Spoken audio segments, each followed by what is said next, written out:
welcome to another in our video series of self-care. We have again with us talking about Ayurveda and the doshic Kapha body type, Lalita, with us. Welcome and thank you again for joining us. Thank you. But let's talk about movement and Kapha and what that energy is. Yep, so Kapha, when we look at that, we're looking at the phlegm in the body. It's the water and the earth elements. We can see that it governs stability in the body, and then also our the thick kind of mucus kind of secretions that we have, or the mucus that, and the liquid that we have in the body. So between like the synovial joints, and then all of the other kind of thicker kind of mucus secretions that can happen. Especially right now, we're looking at lungs, throat, chest. So all that kind of phlegmy, coughy, cold, heavy, when it's all heavy and thick is Kapha. Yes. That would be too much Kapha. That would be too much Kapha. Okay. Imbalance, we see, the body quite strong and sturdy. The traditional Kapha person sometimes can be actually quite tall, quite, robust body. Sometimes can be a bit shorter as well, but a lot of time their body is a bit slower. You don't see so much muscle development. A lot of time it's that heavier body type, and which is really admired in India. Which is very admired in India. Yes, absolutely, yeah. And it's said to be, they really love the Kapha body type there because it's, for the most part, strong. Those kind of people who are built like an ox, and they can kind of keep going, and they don't necessarily get sick as quickly as, say, a Vata type. Yes. Is that right? Yes, because usually they have very strong immunity. Yeah. And then they're like that mother figure. They're the calm, in balance. They're that calm. A few of those. Yeah, loving.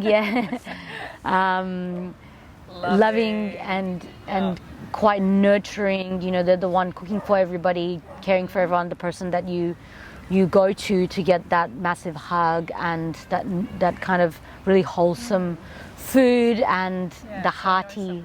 Exactly like that, yeah. Me too. So that's...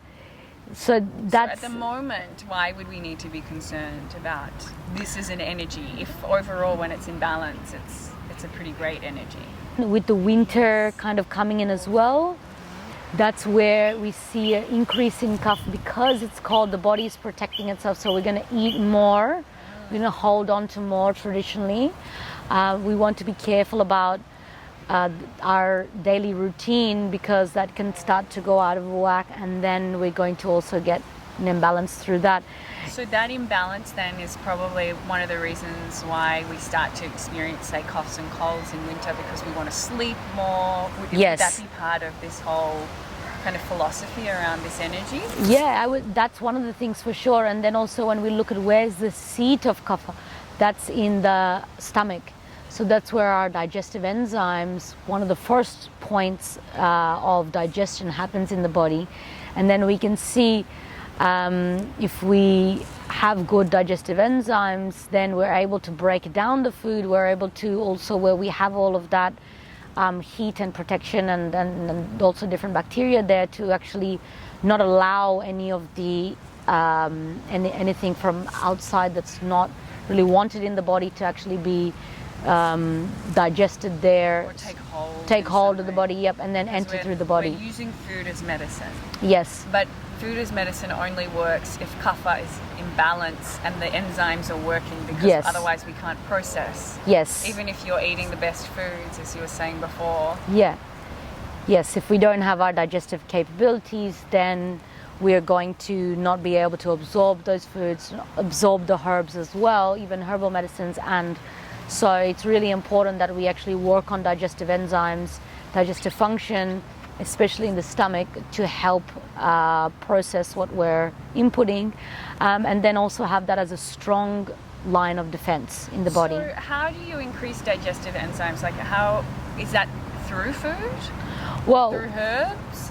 Yeah, one of the ways would be through the different kinds of foods that have more enzymatic function in the body, but then also eating at the right time, preparing our food, which now we have a lot of time to do, which is great, and And so we actually, cleaning our own food, starting to have contact with the food before it actually enters the body, so we can have that relationship with the food. Wow, that's beautiful. Cutting it up, smelling it, cooking it. All of those things, are they activating our enzymes? I would say they are. And then also chewing our food slowly is also going to have an impact on how our enzymes are going to function as well. So we may have a lack of digestive enzymes, and that would be a specific condition that we need to look at. We might need to go see somebody to help us identify what those might be. Of course, in the mouth as well, we have digestive enzymes. So